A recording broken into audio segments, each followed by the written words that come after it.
Welcome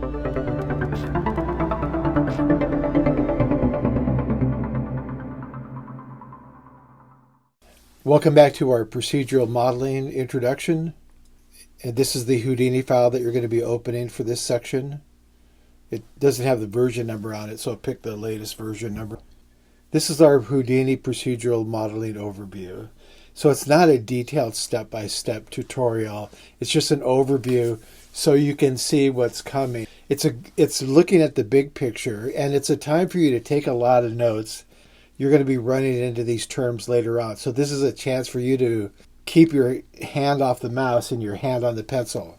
Later on, when you start using these terms, you'll already kind of have them in your mind what they are. So it's a good way of learning something. It's one of the ways that I like to learn. I like to overview first and then go back. Okay.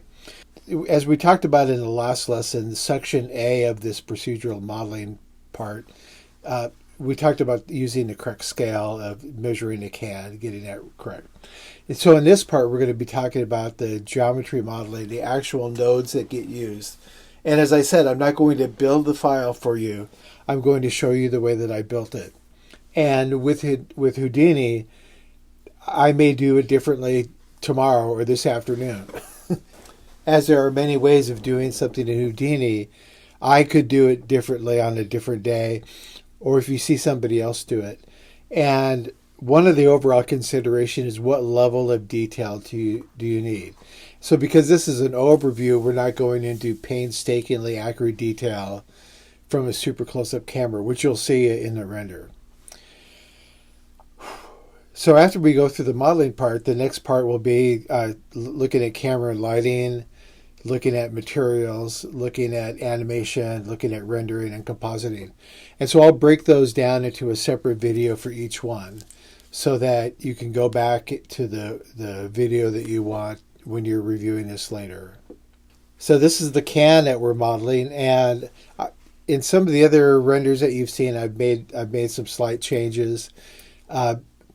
One thing about it is that there's like a bump map on there that's kind of making a label look old, and it's not perfect. A little bit too wrinkled, or it's like can has been in the back of grandma's pantry, so it's an old can.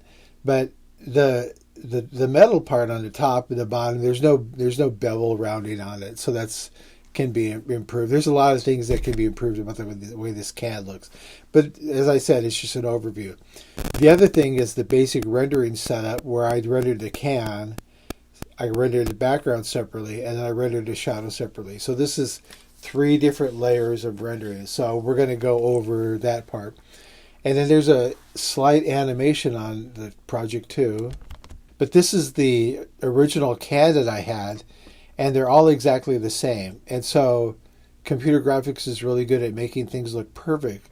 So when we replicate this can, they look all identical. All the shine is example. The placement of everything is exactly the same.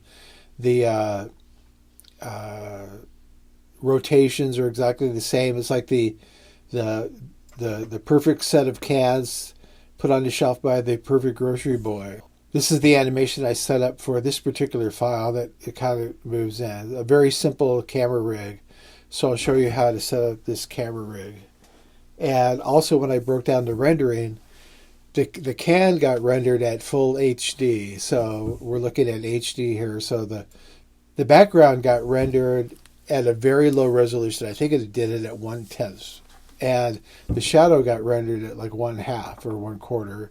And then I scaled them up into composite and I blurred it because I just kind of wanted a blurry background that had some gradation to it, but I didn't want a lot of detail in it. So why render it big? Render it small. Render it faster.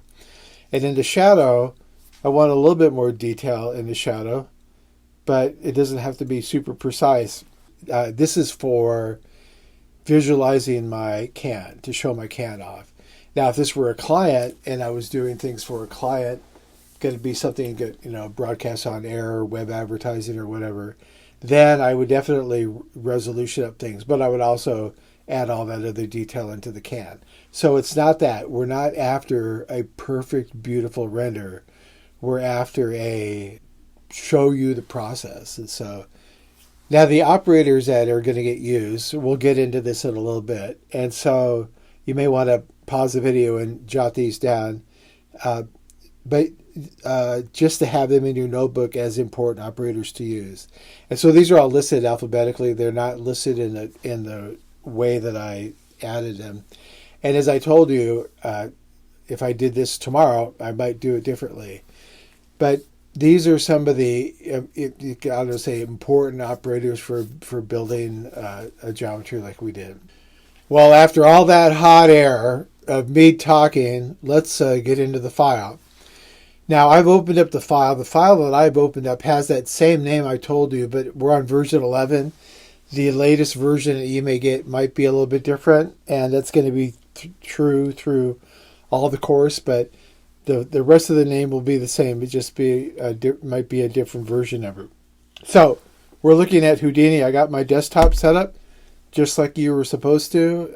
I can close some of these windows, like I can come over here on that, close that if I want to get a little bit more room.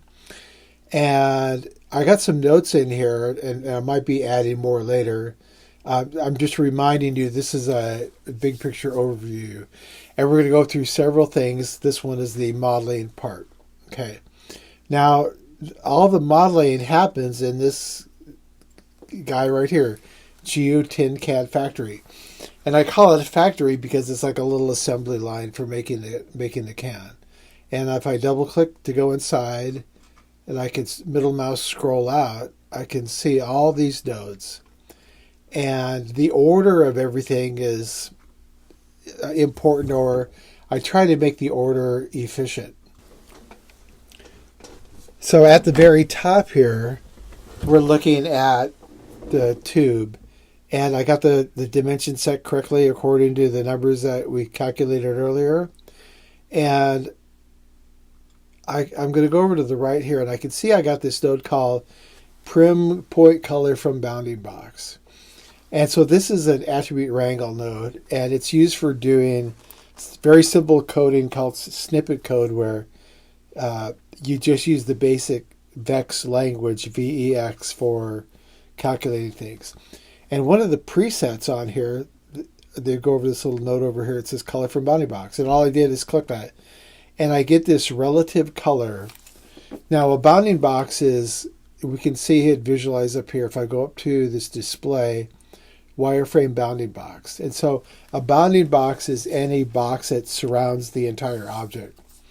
And so no matter where the box moves, or no matter where the tube moves, this box always goes around it. So, for example, if I translate,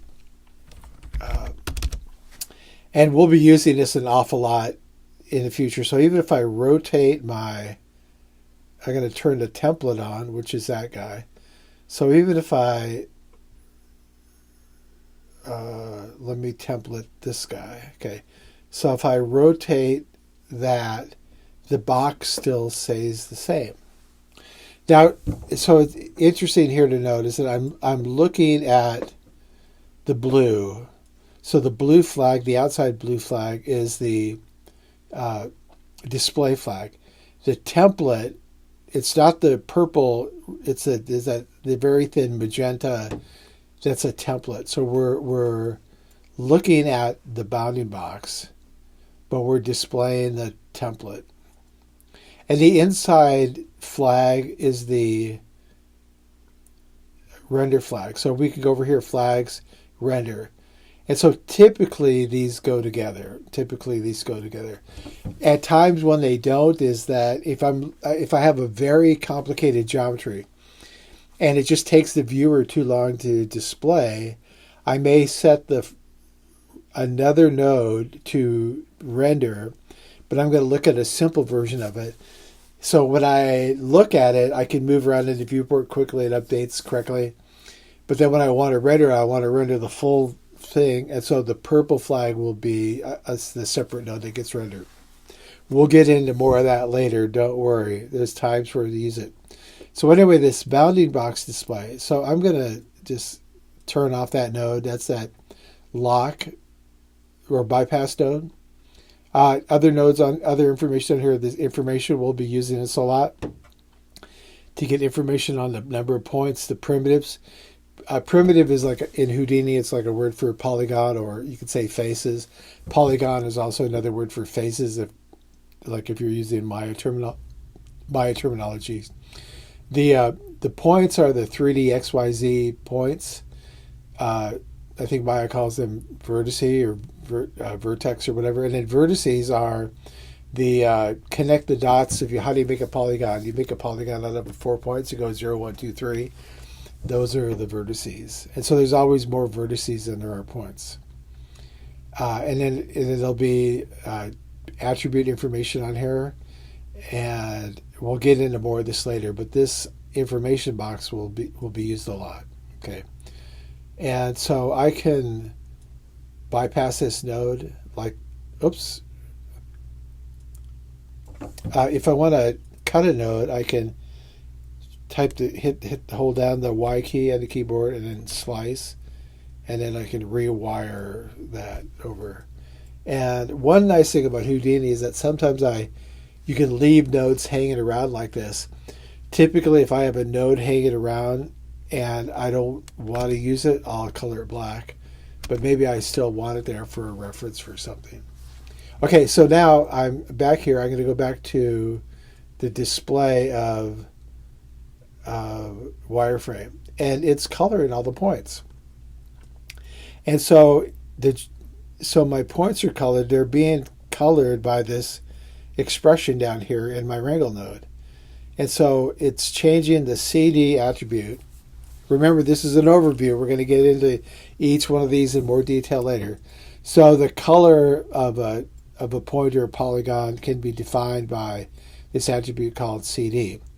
And it's using this vex function called relative bounding box. So it's using that box that we just looked at, that box. And so the bottom of the box is going to give us a value of 0. Top is going to give us a value of 1 for red, green, and blue. Let me zoom in here. The green, so actually I got that wrong. So how the bounding box uses with color is that it uses red, green, blue for XYZ. So X sideways. So the red color is going to be 0 on the left side of the bounding box and 1 on the right side of the bounding box. And the color green, red, green, blue, 0, no green on the bottom, a value of 1, maximum green on the top. And the Z is going to be the blue, red, green, blue. It's going to be no blue on the back, 0 to 1 on the front. So if I go back here and go to wireframe display, and I go back in and see the guy's handy. So no matter where I rotate this, the green is always on the top. The green color, red, green, blue. And red is always on the right side. And sometimes red and green combine to be orange. And then blue is back to front. So maximum blue in the front. Let me change my viewport. Space G. So maximum blue toward the front, no blue toward the back. And so it's building these colors. And this representation is something that you'll become familiar with really quickly. One thing this is kind of useful for is that a lot of times when we get animation from someone else and a camera animation, for me, I always work where the camera's kind of like out in front of the object looking toward the Z. But I've worked long enough to know that when we get animation, the camera can be looking every single weird way. And you can get two scenes that are supposed to be one after the other looking identical, and the animation department or the layout department or the character or whatever, in one scene the camera is like looking the opposite direction and the characters turn around. And I've seen that happen enough to know that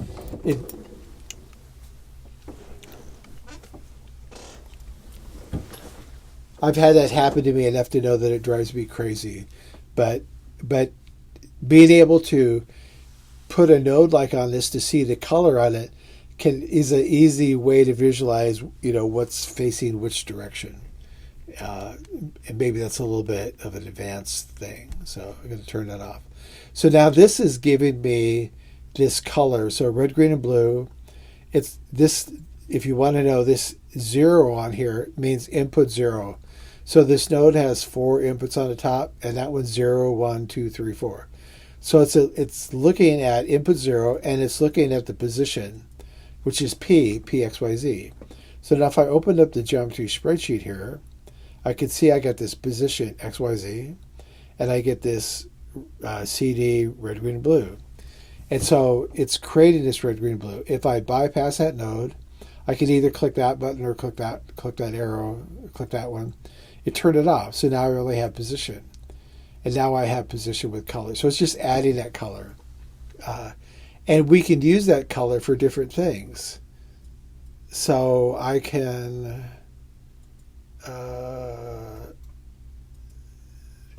do that. So now this is creating a point attribute. It's creating a color on the point. And here I have another one, and it looks exactly the same. It's exactly the same expression as in here, but it turned black. And why? Because it's using primitive. And so it's not really giving us a color that we can show, but it's still giving us a value. So now in my geometry spreadsheet, I have to go over to this guy here. See, it was this primitive. Click on that. And it's giving me a color for every primitive. And if I click on the top of any one of those, it sorts it. So I could sort here by primitive number. I can sort here by the red, green, whatever, blue, green. It doesn't change the data. It's just a way of looking at it like you're in Excel. Now it's coloring everything, but it's not really coloring everything. And the kind of geometry that I'm using here is a polygon. So let me mesh, NURB, primitive, local polygon. Okay, so it's what it's doing is that it's adding this color information on there, but the color is invisible, or it's not showing us anything useful. But it's still giving me this information. And so I can make a group by the color. And so even though I can't see the color, the numbers are still there.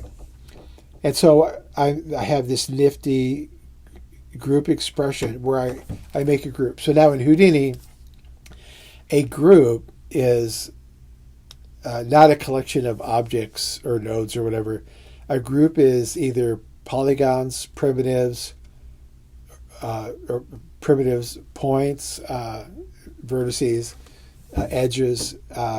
We can see here the type. We can have primitives, points, and vertices for our group. And so that's different, the use of the terminology from Maya.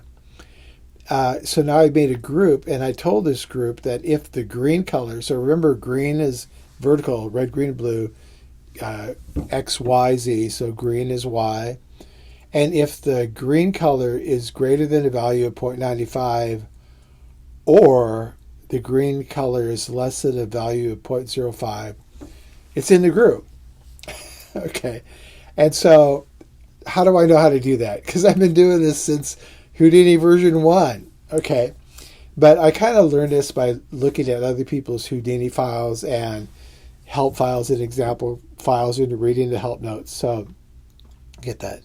Now I can do things with this. I can take that group. It's making this group name. If I click on this I key, it gave me a group. There's the name of the group right there in the middle. Shazam. And then I could go to this node, delete group, delete by bands. And so there it deleted it. It deleted the non-group. So I could delete the group, and it just deletes them, or it deletes non-selected. So it keeps them. So pretty nifty, huh? And then here I could do the opposite, where I kept the other one. So now I can do two things with that. I can extrude the, let me turn off this point display. So on the right here, if this window is closed, you can open that and you can display things like points or normals or whatever. And because the color's black, this is all a little bit annoying. Now, if I want to see the color after I made my group, I can actually attribute delete. And I have a color on the primitive. So remember, we go to the primitive. There's that red, green, and blue. I can go to, this is delete attribute primitive. I can delete. I'll type that name, CD. So it deleted the color. It deleted that group. Or it deleted that attribute. So now I can see it and everything's a little bit more clear. So this is like, I'll call this delete color. So you're already going to get a version different from version 11 of this Houdini file. And so now I made the group. That was the whole goal. I don't really need the color anymore. And I can take the top group and I can extrude it. Poly extrude. And I gave it a very slight extrusion. And so I can on and off. See, is it on or off? And then there's some setting. All I did is add some distance.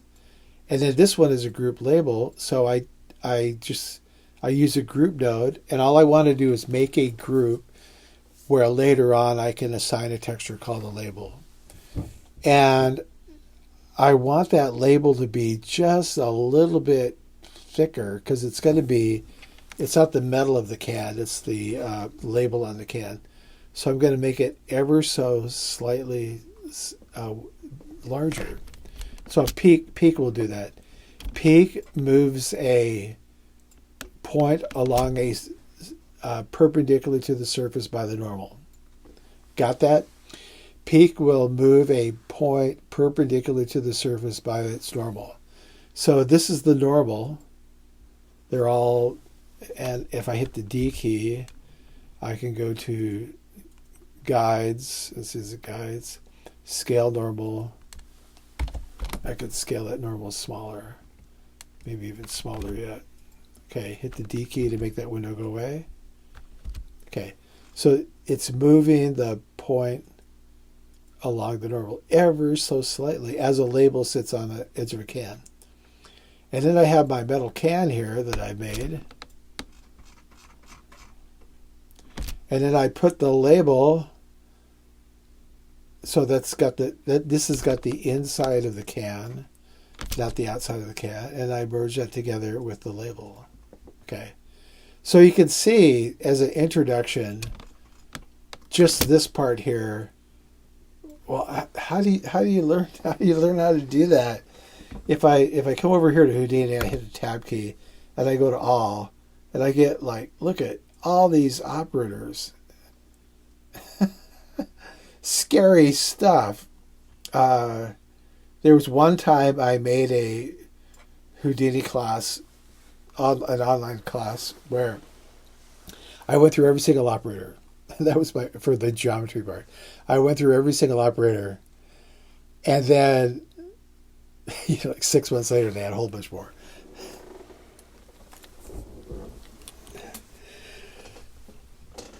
So, how do we know which to pick? This is going to be confusing for you, and it is the confusing thing at the beginning, and so this is the reason for my course, and so.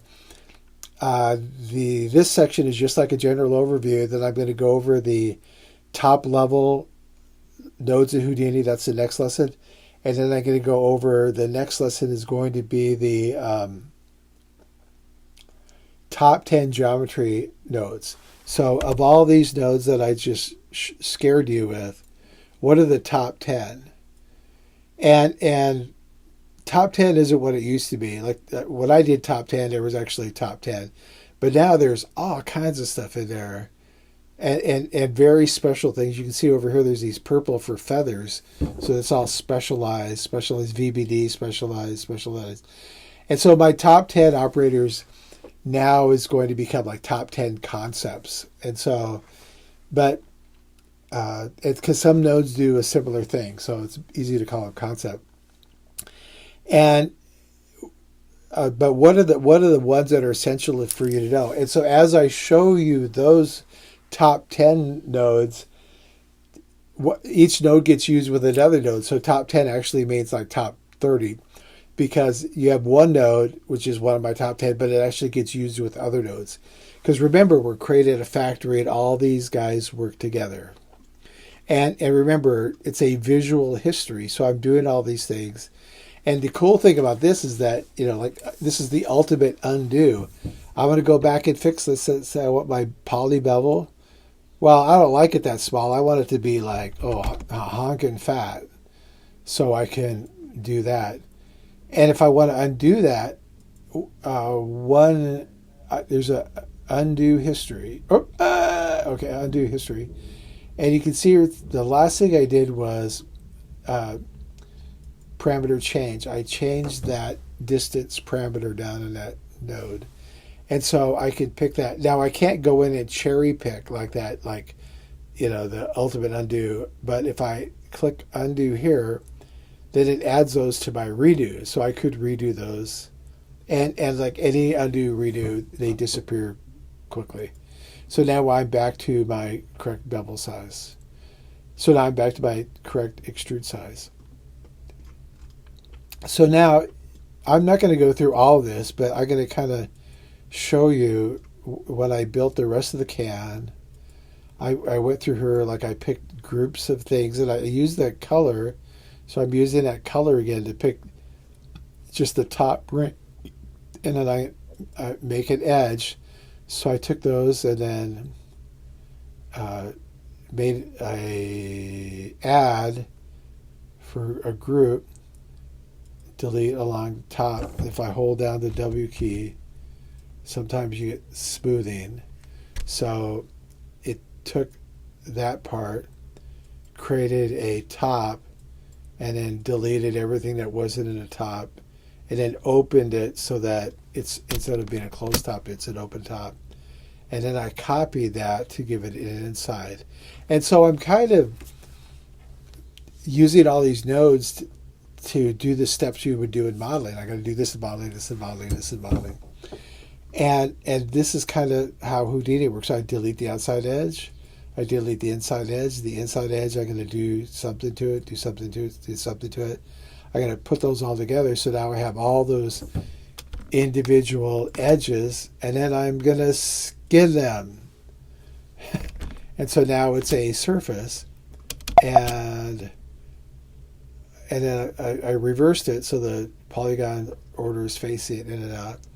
And I did kind of the same thing to the bottom. The bottom kind of got duplicated. And I also made a switchable top, merged those together, and I put all those into a group called Group Metal. And so you can see I jumped through this really quickly, because this is not the point of this lesson to go through each one of these individually, to show you that I built up this process of making everything. And then the metal part of the can gets put together with the label part of the can. And I have this attribute delete. And so I delete all these extra attributes. And so if there's a star in any of those, point, vertex, primitive, there's nothing in detail, I delete those extra attributes. And so because it got rid of the color, then it gives me a gray can, and there's a lid on the top. Okay. And I have this polydoctor that fixes stuff. It's kind of like a repair geometry. I've got this facet sop that adds normals on it. I got a center, which actually didn't put it on the center. It put it on the ground, so to put it on the table.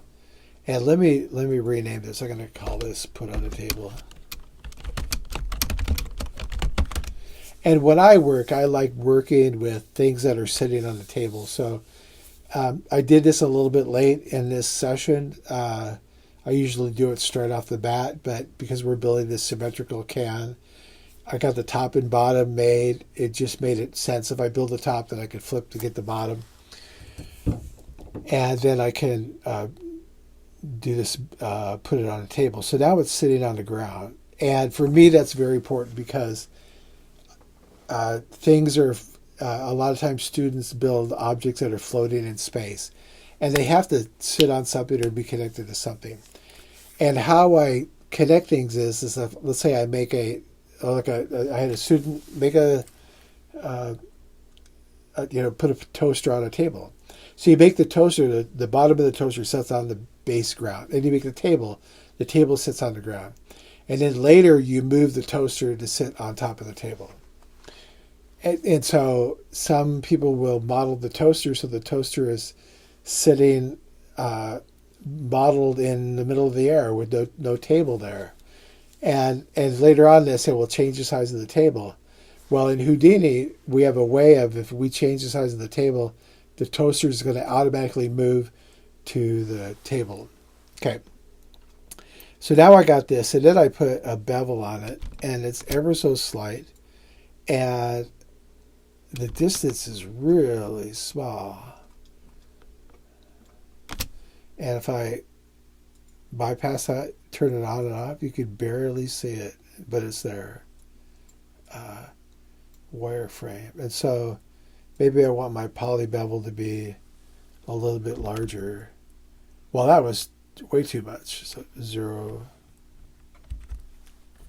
So I'll put 1 in there. So we can modify things on the fly. So I'm going to go back to what I had there for my poly bevel.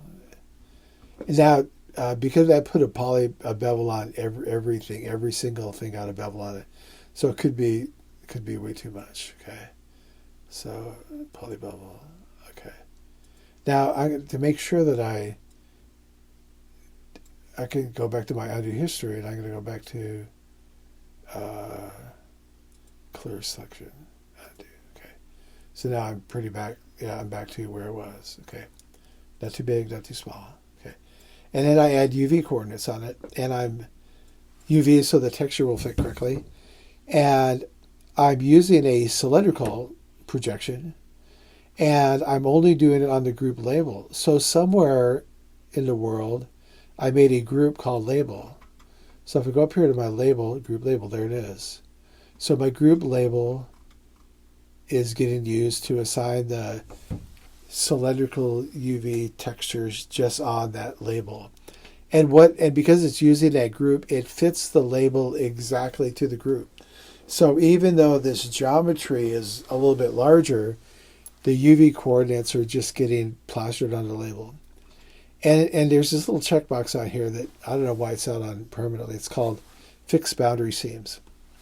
And that fixed boundary seams is a lot of times when a UV like a cylindrical or a polar gets added to something, the edge where they come together has an error in it, and this will fix that error. And that's all I'm going to say about that. You'll see it later as you go. But remember, if you see like a texture going around an object, and then right where I could call it the international date line is where they meet, there's an error. That's the reason for the error. And then now I'm assigning materials. And so right up until this point, up until this UV texture, by point, I don't have any, I've got normals. I don't have anything on my vertices except UVs. No thing here. Now I got groups here, so my groups get added. And this display for a group, it's got these copy group, these different group names. I can expand that to see what the full name of the group is I've created. And so 0 means it's not in the group, 1 means it's in the group, which is kind of cool. Now when I add materials got added to the primitive right there. And so now I have these, the material, and I got a label material, and I have a titanium kind of default material. And down here in my material node, I have a number 1, and that's my first one that I set the metal material. And then the second one, I pick the label and I assign the label material. And these materials are here in my material palette. And I can also go to image material, and I can see these materials I have. And there's too many materials in here. A lot of these aren't used, like the porcelain, titanium, dirt, wood chips. Those are not used. But I have my metal paint, and a shadow mat, and I have my principal shader. And so these shaders get used. And so this is my label shader, where I set the material, and I have a texture on there. Now, one thing is that when I look at my texture, OBJ, and I go, let me go up to the, I gotta make sure I'm looking at the right thing. So if I go to my camera view, and I'm going to go to smooth shaded, and there. So these buttons here display materials on objects. So now I have my can. Now the can's facing the wrong direction, and so that's something I fix later downstream. And also there's a polygon error on the top, which all gets fixed later. But now I'm looking at the material, and so material, no material, material, no material. Now I see the UV coordinates, and now I don't. And so this is pretty useful stuff for my setting my. So materials get assigned by groups. Now, for something like a can, or let's say we build an automobile. Automobile has all these different textures inside it. And so we assign the material per group down here. The advantage is that all our materials get assigned to the right place. Like a can, we just have a label and the metal part, so it's pretty simple. On an automobile, it's crazy how many materials you're going to have on it. But the material name gets assigned per polygon, or per face, per polygon. And so in an automobile, you have all these different, like even on I got the stick shift on my Honda for putting in a driver reverse or whatever. And there's like 3 materials on that alone, let alone the whole rest of the interior, let alone the whole rest of the car. And so it makes sense to assign all those, and then they all get baked into the car, saved in with the car. But it increases the size of the geometry because all of this text, each one of those text letters, gets added to the database of our geometry. So our geometry becomes larger because it gets all this individual material assignment. This name gets added to every single polygon. That material name that I pointed out down there gets added to every single polygon. But that's the price of doing business. Now, let's say the opposite, we have an ocean surface where it's all water on the top. And it's all the same color, or let's say, but there's a lot of detail, a lot of polygons in that water because it's, moving around and rippling, but one material in the water. And so to assign that level of detail of the material to every single polygon on the water doesn't make sense because it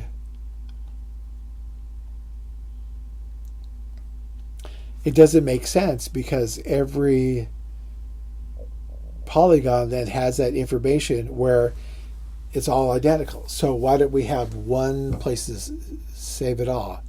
So now in Houdini, if I turn off this material here and I go up to the top level, Can Factory, and I can go to this material here and assign it here. This is the same as dragging and dropping. So let's say I go over here and I pick, let's pick a show UV. So I'm going to add that, drag that over. And that shows me nothing. Okay. Why did that happen? Let me undo that. Let me pick metallic middle green. Okay. Metallic paint. And so now the shader is assigned one on the very top of the object. It's assigned once for all. But that's not what I want. I need those two different ones. So if I go back into my geometry, I'm going to go back over to object and go back into Tin Can Factory. Now if I turn this back on, that overrode it. So now, just to know, if you have a material assigned in here, it overrides whatever is set on the top node. So this information here is basically useless because it got overridden by what's going on in here. Okay. And a common beginner newbie mistake, one I've made many times. Okay. Now we're assigning a material on the primitive. There's a detail attribute, and the detail attribute is basically the same as the top, one for all. So this is basically like assigning a detail attribute, but down here. So if I go here and look at this, there's no material no longer here, but on this detail it tells me the name of the material, so titanium. And so if I want to bake in my material name into my geometry, like a file I saved to disk, and then pull that back in by ocean, I don't necessarily want to assign it up here if I'm going to use a file node to read it back in here, because then I have to reassign it at the top level. So this is like baking in the top level material assignment into the geometry, but still it's only one for all. And it picked the first one. It didn't pick the label. It picked the first one in the list, which is the titanium. So that's what the detail will do. And we're going to get more into this later. But these are part of the whole procedural setup in Houdini. And so when you get a file from someone else, a lot of times that you'll have to go through and see what they did. And some people do this more efficiently than others. Okay. So anyway, I got my can here, and my can is facing the wrong way. I'm looking through my camera, so I use a transform node to face my camera the right way. And then right here before I output, I put a facet node on there just to recompute normals. And if I go to my shading, smooth shaded, then I should see that. Okay, so now I got that. And okay. Now, writing out my CAD to disk, I could do this. If I'm going to save this as an OBJ file, and if I want to write out one OBJ file to disk, so one thing I tried to do is I wrote this out as an OBJ and imported it into Modo, this other 3D software, just to kind of look at it to check the overall health of my can, I guess. And I could have added more polygon detailing in it, which would be easy for me to do in Modo. But I do believe it's still possible in Houdini. There's some modeling nodes that I am not aware of yet. Anyway, this is the guy that's important here, this output. So I'm outputting this to be used somewhere else. And where that gets used is into this Tin Can Factory. So one cool thing I haven't showed you yet in Houdini is I can go to View. So the network editor, top network editor, and this dependency links that I can show for all those. And it shows this little arrow. And it means that something from there is going into the Tin Can Factory. So if I click on here and down here, down below, you can see that dependency node, it added this little 1. And if I click on that, or hold my mouse over it, it just shows me where it's going to. It's going to the object merge. And I can jump to that. So if I right click it, it takes me there. Wonderful.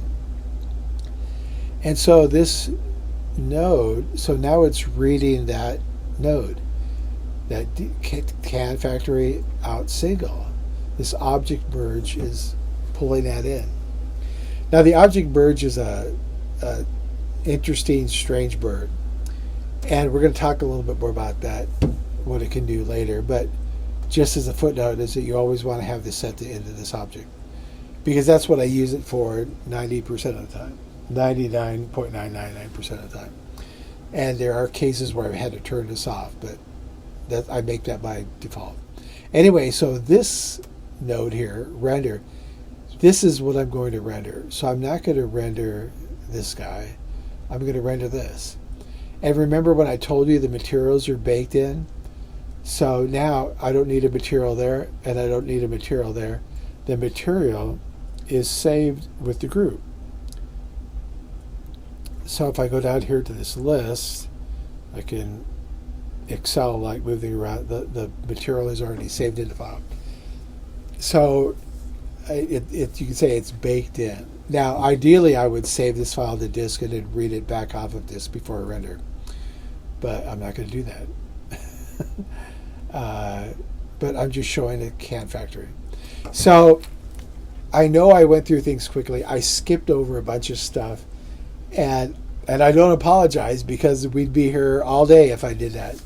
And so the big takeaway from this long blabbing blah, blah, blah, blah, blah, that I did is to understand that we're using all these different nodes to combine things, and the order and how I did things and when I combined things and when I didn't and when I had them separate, when I brought them back together is important. And we're going to get into that with real simple examples that are going to build in complexity pretty quickly, but we're going to get into that not in the next part one, but in part two. And so hold on to your butt. We'll be seeing a lot more of this. So let's get into the other parts of the overview.